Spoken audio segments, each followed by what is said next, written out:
राधिका बरसाने वारी की जय। राधे राधे। मासों में सर्वोत्तम मास बैसाख मास। स्नान दान व्रत मंत्र जप करने वालों को मेरी बहुत बहुत शुभकामनाएं। इस बार बैसाख मास 16 अप्रैल शनिवार चैत्र शुक्ल पक्ष की पूर्णिमा को आरंभ होने जा रहा है। बैसाख मास के समापन की तिथि 16 मई तक है। बैसाख मास को भक्ति का मास कहा गया है।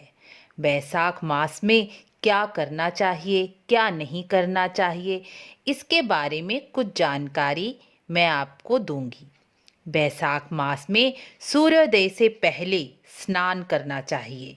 भगवान विष्णु की आज्ञा से बैसाख मास में सूर्योदय के 6 घड़ी तक सभी देवता मनुष्यों के हित के लिए जल में रहते हैं और जो मनुष्य इस समय स्नान करते हैं उन्हें आशीर्वाद देते हैं और उनकी सारी कामनाओं को पूर्ण करते हैं।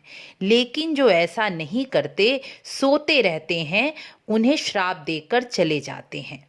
कलयुग में मनुष्यों के पापों का नाश करने के लिए भगवान विष्णु ने बसंत ऋतु बनाई, जो बैसाख मास में ही आती है।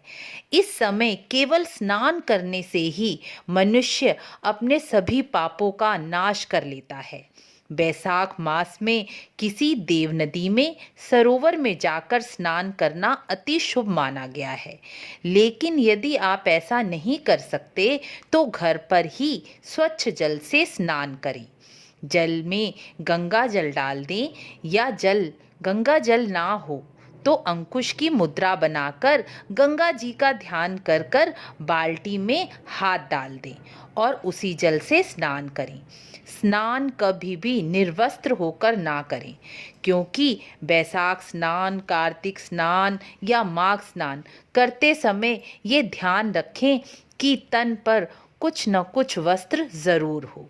स्नान करके सबसे पहले सूर्य भगवान को अर्घ दें, फिर तुलसी जी को जल देकर दीपक जलाएं और घर के मंदिर में भगवान विष्णु या ठाकुर जी को स्नान कर श्रृंगार कर पूजा आरंभ करें। बैसाख मास में भगवान विष्णु की पूजा की जाती है। बैसाख मास के देवता भगवान मधुसूदन हैं, इसलिए इस मास में विष्णु, शिव और कार्तिकेय जी की पूजा विशेष फलदायी मानी गई है।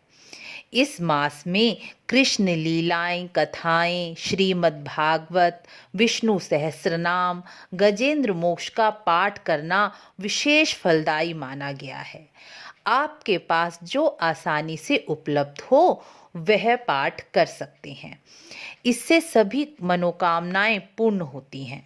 जो ऐसा नहीं कर पाते या समय के अभाव के कारण इतना ज़्यादा पूजा पाठ नहीं कर पाते, वह केवल बैसाख मास महात्म्य की कथा सुनेंगे तो भी बैसाख मास का पुण्य प्राप्त कर पाएंगे। बैसाख मास में भगवान विष्णु के मंत्रों का जप और साधक अपने गुरु मंत्र के जप का अनुष्ठान करेंगे तो वह जल्दी ही सिद्धि को प्राप्त होंगे। बैसाख मास में गजेंद्र मोक्ष का पाठ करना बहुत लाभकारी माना गया है। जो ऋण में दबे हैं और जो साधक साधना में लगे हैं, उन्हें गजेंद्र मोक्ष पढ़ने से निर्मल बुद्धि प्राप्त होती है और जो ऋणी हैं, कर्जे में दबे हैं, उनके धन आने के रास्ते खुलते हैं। इसलिए गजेंद्र मोक्ष का पाठ अवश्य ही करना चाहिए।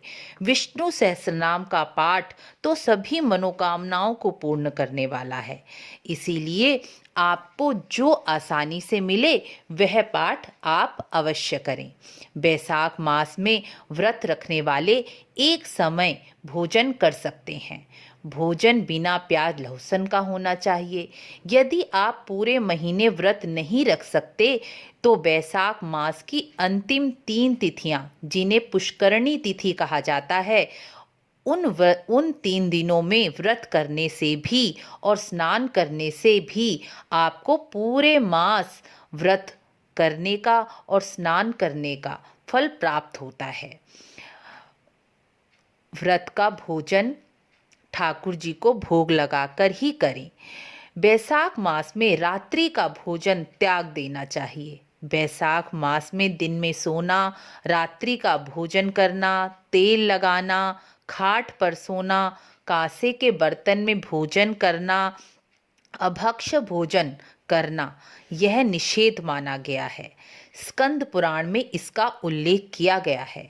बैसाख मास में अन्न, जल, फल, दही, मट्ठा, नमक, गुड़, बेर, कंदमूल, शरबत देने का विशेष महत्व है।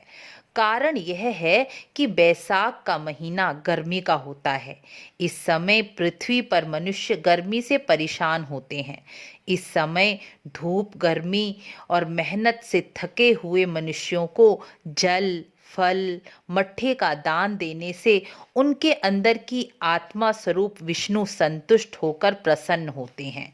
देखिए, माना गया है भगवान विष्णु की पूजा और विष्णु प्रसन्न तभी होते हैं जब हम दीन दुखियों की सेवा करते हैं। कई पुराणों में तो कहा गया है कि दीनों की सेवा करने से, गरीबों की सेवा करने से भगवान की पूजा स्वयं ही हो जाती है।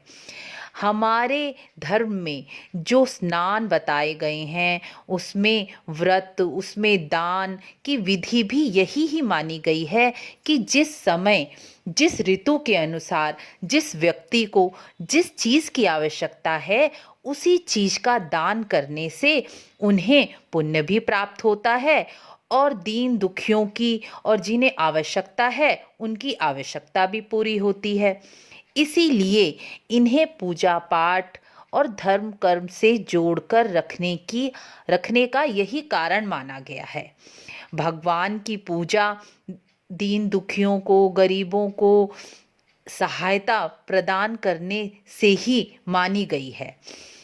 इसलिए बैसाख मास में जलदान की महिमा, अन्नदान की महिमा बहुत ही कही गई है। बैसाख के महीने में जो दान नहीं करता वह निर्धन हो जाता है, ऐसा शास्त्रों में कहा गया है। बैसाख मास में चटाई, छाता, जूता, खड़ाऊं देने का भी बहुत महत्व बताया गया है।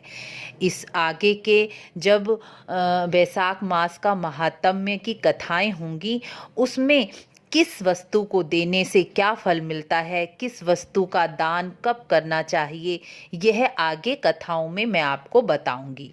राजा महिरथ सांसारिक भोगों में लिप्त होते हुए भी बैसाख स्नान करने से ही मुक्त हो गए। यह बैसाख मास का महात्म्य बताया गया है। बैसाख मास में पीपल, आंवला, तुलसी का वृक्ष लगाना भी बहुत पुण्यदायी माना गया है। वीडियो अच्छी लगी हो तो लाइक, शेयर, सब्सक्राइब अवश्य करें। तो मिलते हैं बैसाख मास के महात्म्य की कथाओं में। राधे राधे।